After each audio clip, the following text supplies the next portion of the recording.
set up a telemedicine network connecting some of the medical college in Calcutta with for tropical diseases. A school of tropical medicine in Calcutta with some far-off center. And now this was one center. It was a government setup, and the peripheral center, they were very reluctant to use the system. But on and off, because some pressure will come from the bureaucracy from top down, they will have to show something, and they will immediately call up my implementing agency and, oh, please send some people, tell us how to use it, we'll use it. It happened in a couple of times, and then suddenly we found that usage of the center for getting advice increased. And suddenly it peaked, and it sustained for some time, and then it slowly started coming down. See, I was very curious what is happening.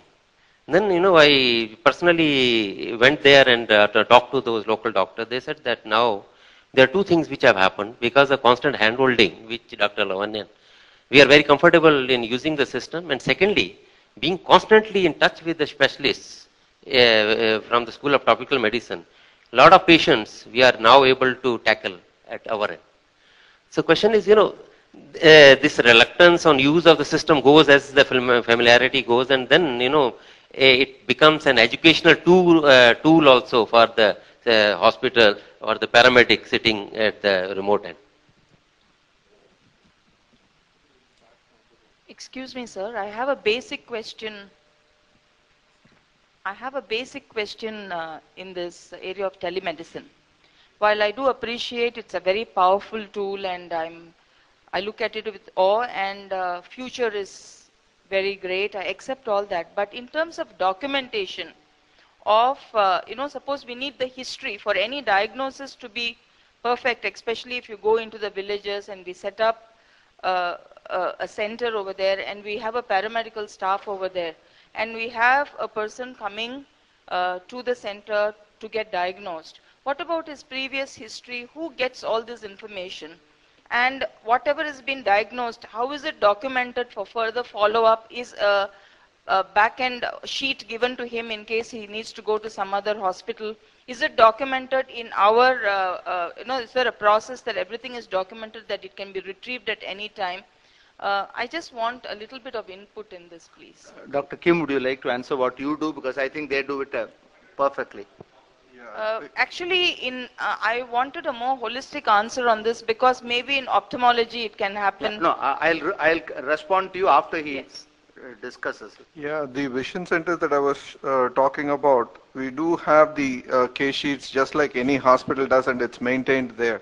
And when a patient is referred to the hospital, he is properly referred with the proper reference letter, and whenever he comes back, there's a follow-up because he has a follow-up card. And these are all the data is in the computer. So that's how it's utilized at the base at the vision centers that I was talking about. And let me add to that. Please use the mic if you don't mind.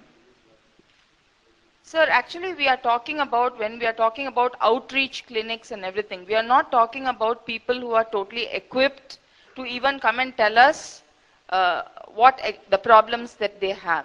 That means the previous, they would have gone to some small clinic somewhere, public health center, Poirpanga. Such details may not be brought to the notice of the doctor. How do we handle this? Because especially when the person is not right in front of us, we are doing it through a medium, then such, any sort of inputs which will be very vital for the diagnosis can miss out.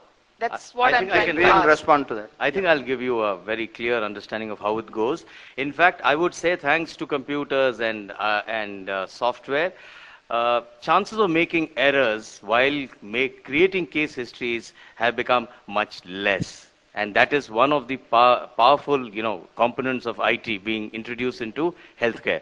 Let me give an example. Like if you have an outreach clinic and you have a patient sitting there, we have a format made out, which is fed into the computer, into which, whether you use the local language or we use English, depends on the software, the person there has been trained. Again, let me use the word trained is very important, because without training you can do nothing. This trained person takes the history the way it has been given, the way he's been trained to take it, and And the whole thing, the methodology has been made in such a way that nothing is missed. I would not say it's 100% accurate thing. Nothing in life is 100%. But let me assure you that the accuracy is quite good and you're able to pick up most of the information most of the time. But what is more important is we tend to have a longitudinal record of the patient's history, his clinical history. That's where electronic medical records come into the picture. If a patient comes for the first time, the details are taken, fed into the machine, and retained forever.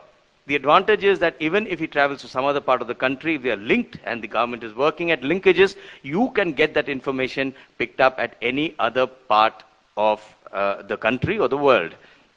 Over and above that, there is enhanced security so that information does not get out to any person who's not authorized to use it. And finally, the question is asked about what happens to the patient if he wants some written information about his case history. Yes, we give him, if required, a printed case history, which is printed out of the computer and handed over to the patient so that he can use it. We also give it on a CD if required, so he can carry it with him. So there are enough modalities to ensure that whatever is done in the medical field, the way it's been done for years, is done even now, but better so.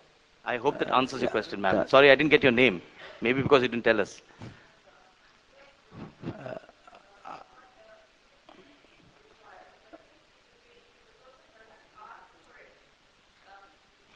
If the patient doesn't ask for it, it means he's not given the printout. Am I right on that? That depends from hospital to This hospital. depends on a case-to-case basis. Case-to-case basis. See, that is exactly what I was trying to say. Because what happens is invariably in the villages or somewhere, what we have seen, because we also I'm afraid serve- I'll have to interrupt you now. I think we have to stop. I've been requested to stop. Maybe we can carry on the discussion later.